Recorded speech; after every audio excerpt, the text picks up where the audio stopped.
আপনারা জানেন যে দেশনেত্রী বেগম খালেদা জিয়া গত 8ই জানুয়ারি থেকে লন্ডনে এখানকার চিকিৎসকদের অধীন লন্ডন ক্লিনিকের চিকিৎসকদের তত্ত্বাবধানে চিকিৎসাধীন আছেন। এই মুহূর্তে উনি ওনার জ্যেষ্ঠ সন্তান বিএনপির ভারপ্রাপ্ত চেয়ারম্যান জনাব তারেক রহমানের সাহেবের বাসায় ওনাদের তত্ত্বাবধানে, অর্থাৎ professor Patrick Kennedy, doctor Jennifer cross এবং সেই সাথে ডক্টর ব্যারেট ওনাদের তত্ত্বাবধানে চিকিৎসাধীন আছেন এবং ওনার চিকিৎসা ওনার বাসায় থেকেই হচ্ছে এবং বিভিন্ন পরীক্ষা নিরীক্ষা যেগুলো করা দরকার মাঝে মাঝে করা হচ্ছে এবং ওনাকে বাসায় গিয়ে দেখে আসছেন।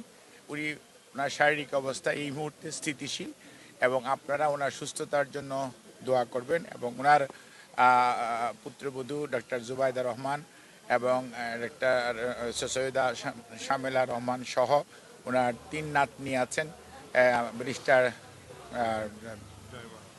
জাইমা এবং জাফিয়া এবং জাহিয়া রহমান। ওনারাও তার যে দাদি অর্থাৎ ওনার টেক কেয়ার করেন এবং তাতে মানসিকভাবে উনি অনেকটাই আগের চেয়ে অনেক বেটার আছেন এবং উনি সার্বক্ষণিকভাবেই চিকিৎসকদের তত্ত্বাবধানে এখানে চিকিৎসা চলছে। আপনারা ওনার সুস্থতার জন্য দোয়া করবেন।